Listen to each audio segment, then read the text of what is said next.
സങ്കീർത്തനങ്ങൾ 145 അധ്യായം 17 മുതൽ 21 വരെയുള്ള തിരുവചനങ്ങൾ. കർത്താവിന്റെ വഴികൾ നീതിനിഷ്ഠവും അവിടുത്തെ പ്രവൃത്തികൾ കൃപാപൂർണവുമാണ്. തന്നെ വിളിച്ചപേക്ഷിക്കുന്നവർക്ക്, ഹൃദയപരമാർത്ഥതയോടെ വിളിച്ചപേക്ഷിക്കുന്നവർക്ക് കർത്താവ് സമീപസ്ഥനാണ്. തന്റെ ഭക്തന്മാരുടെ ആഗ്രഹം അവിടുന്ന് സഫലമാക്കുന്നു. അവിടുന്ന് അവരുടെ നിലവിളി കേട്ട് അവരെ രക്ഷിക്കുന്നു. തന്നെ സ്നേഹിക്കുന്നവരെ കർത്താവ് പരിപാലിക്കുന്നു. എന്നാൽ സകല ദുഷ്ടരെയും അവിടുന്ന് നശിപ്പിക്കും. എന്റെ വായ് കർത്താവിന്റെ സ്തുതികൾ പാടും. എല്ലാ ജീവജാലങ്ങളും അവിടുത്തെ വിശുദ്ധ നാമത്തെ എന്നേക്കും വാഴ്ത്തട്ടെ. ഓർമ്മിക്കുക, മനുഷ്യജീവിതം ശ്രേഷ്ഠമായി തീരുന്നത് ജീവിതം തന്നവന്റെ അഭീഷ്ടമനുസരിച്ച് മറ്റുള്ളവരുടെ ഉപരിനന്മയ്ക്കും സേവനത്തിനുമായി അത് സമർപ്പിക്കുമ്പോഴാണ്. ലോകത്തിന്റെ രക്ഷയ്ക്കും നന്മയ്ക്കുമായി ഒരു ദൈവം മനുഷ്യരുടെ ഇടയിൽ തന്റെ കൂടാരമടിക്കുവാൻ, അവനോടുകൂടെ എപ്പോഴുമായിരിക്കുവാൻ മനസ്സായതിന്റെ ഓർമ്മയാചരണമാണ് ക്രിസ്തുമസ്. വലിയവൻ ഏറ്റവും ചെറിയവനാകുന്നു. കുഞ്ഞായിത്തീരുന്ന അസുലഭ മുഹൂർത്തം എല്ലാ ജനതകൾക്കും സന്തോഷത്തിന് നിദാനമായി മാറി ഈശോയുടെ ജനനം. ഒരു കുഞ്ഞിന്റെ സാന്നിധ്യം ഏത് നോവിന്റെ കടലാഴങ്ങളിലും നിരാശയുടെ മേഘപടലങ്ങളിലും സംഘർഷഭരിതമായ മനോവ്യാപാരങ്ങളിലും സന്തോഷത്തിന്റെ നിലാവട്ടം പകരുന്നുണ്ട്. നിഷ്കളങ്കതയുടെ ബാല്യങ്ങളെ സ്നേഹിക്കാത്തവരായി, അവരുടെ ലോകത്തെ കൗതുകത്തോടെ നോക്കിക്കാണാത്തവരായി നമ്മിൽ ആരും തന്നെ ഉണ്ടെന്ന് കരുതാനാവില്ല. ജാള്യതയും പൊയ്മുഖങ്ങളുമില്ലാതെ എല്ലാവരെയും സമീപിക്കാനും സന്തോഷിപ്പിക്കാനും കുഞ്ഞുങ്ങൾക്ക് സാധിക്കും.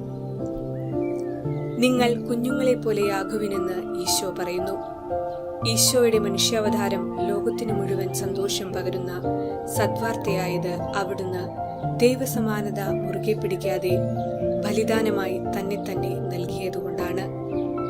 ഒരു കൊച്ചു കുഞ്ഞിന്റെ വിശ്വാസത്തോടെ തന്റെ വസ്ത്രത്തിന്റെ വിളുമ്പിൽ തൊട്ട രക്തസ്രാവക്കാരിയുടെ ഹൃദയം കണ്ട കർത്താവ് പറഞ്ഞു, ആരോ എന്നെ സ്പർശിച്ചു. അതേ നിഷ്കളങ്കതയിലാണ്, ഹൃദയപരമാർത്ഥതയിലാണ് ദൈവം സ്പർശിക്കുക. ഏതാൾക്കൂട്ടത്തിലും അവൻ തിരയുന്നത് ഹൃദയത്തിന്റെ ശുദ്ധിയാണ്. നഥാനിയേൽ എന്ന ചെറുപ്പക്കാരനെ കണ്ട് അവിടുന്ന് പറഞ്ഞു, ഇതാ കാപട്യമില്ലാത്ത ഒരു യഥാർത്ഥ ഇസ്രായേൽക്കാരൻ. കാപട്യങ്ങളുടെ ലോകം നമുക്ക് ചുറ്റും പ്രവർത്തന നിരതമാണ്. പിഞ്ചു പൈതലിന്റെ നൈർമല്യം ഹൃദയത്തിൽ ഏറ്റുവാങ്ങുമ്പോഴാണ് അപരന്റെ നെഞ്ചിലെ വികാരങ്ങളെ, സ്വപ്നങ്ങളെ, ആഗ്രഹങ്ങളെയൊക്കെ വിടർന്ന മിഴികളോടെ, വിശുദ്ധ വിചാരങ്ങളോടെ ഉൾക്കൊള്ളാൻ നമുക്ക് കഴിയുക. ഈശോ ഏറ്റവും അധികം വിലമതിക്കുന്നതും ഒരു കുഞ്ഞിന്റെ ഹൃദയഭാവമാണെന്നത് നമുക്കോർക്കാം. മറ്റുള്ളവരെ നമ്മേക്കാൾ ശ്രേഷ്ഠരായി കരുതുക. താഴ്മയോടെ താഴേക്ക് നോക്കുക.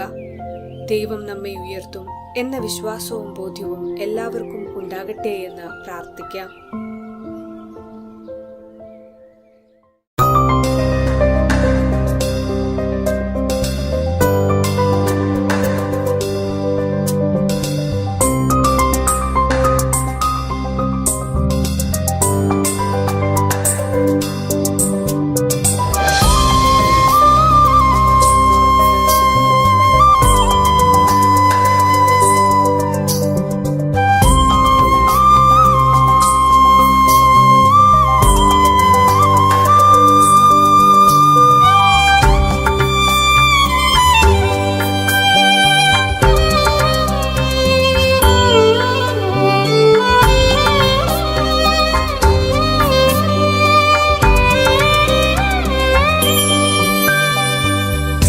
ഹൃദയം മുഴുവൻ സ്നേഹവുമായി കാത്തിരിക്കുന്നൊരു ദിവ്യകാരുണ്യമേ, തിരുഹൃദയം മുഴുവൻ സ്നേഹവുമായി കാത്തിരിക്കുന്നൊരു ദിവ്യകാരുണ്യമേ,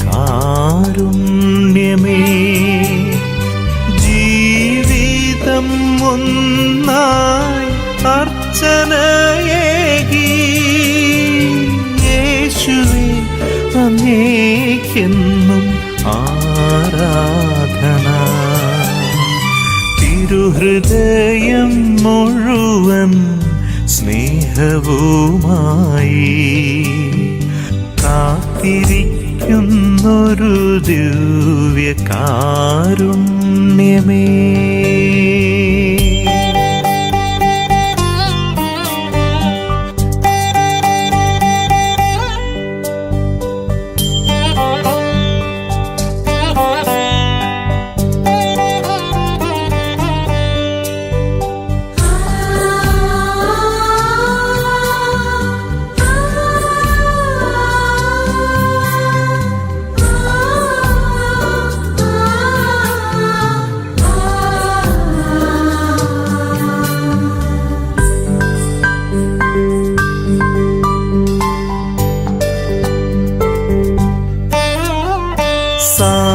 സാന്ത്വനമായും നീ തണലായെന്നും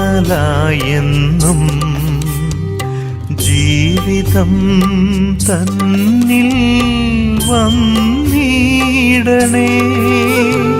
സാന്ത്വനമായും നീ തണലായെന്നും ജീവിതം തന്നിൽ വന്നിടണേ. കദനത്തിൽ നുറുങ്ങിടും മനമതിൽ നീ ആശ്വാസത്തുമഴ തൂകേണമേ. നീയല്ലാതാരുള്ളു എന്നേശുവേ, നീയല്ലാതാരുള്ളു എന്നേശുവേ.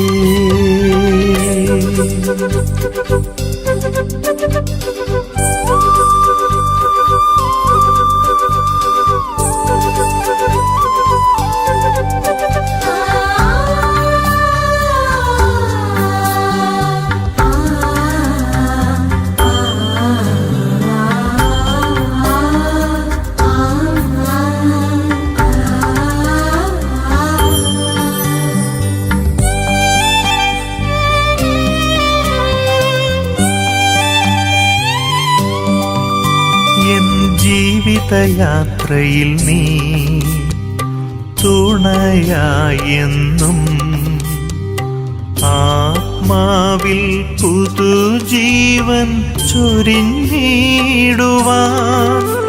എൻ ജീവിതയാത്രയിൽ നീ തുണയായെന്നും ആത്മാവിൽ പുതുജീവൻ ചൊരിഞ്ഞിടുവാൻ. ആത്മീയ ഭോജനം ആയിടുവാൻ നുറുങ്ങിടും എന്നും ബലിവേദിയിൽ എന്നാത്മാവോടൊന്നായി ചേർന്നിടുവാൻ. നീയല്ലാതാരുള്ളു എന്നേശുവേ. തിരുഹൃദയം മുഴുവൻ സ്നേഹവുമായി കാത്തിരിക്കുന്നൊരു ദിവ്യകാരുണ്യമേ. തിരുഹൃദയം മുഴുവൻ സ്നേഹവുമായി കാത്തിരിക്കുന്നൊരു ദിവ്യകാരുണ്യമേ. ജീവിതം ഒന്നായി അർച്ചനയേകി യേശുവേ അങ്ങേക്കെന്നും ആരാധന. തിരുഹൃദയം മുഴുവൻ സ്നേഹവുമായി കാത്തിരിക്കുന്നൊരു ദിവ്യകാരുണ്യമേ.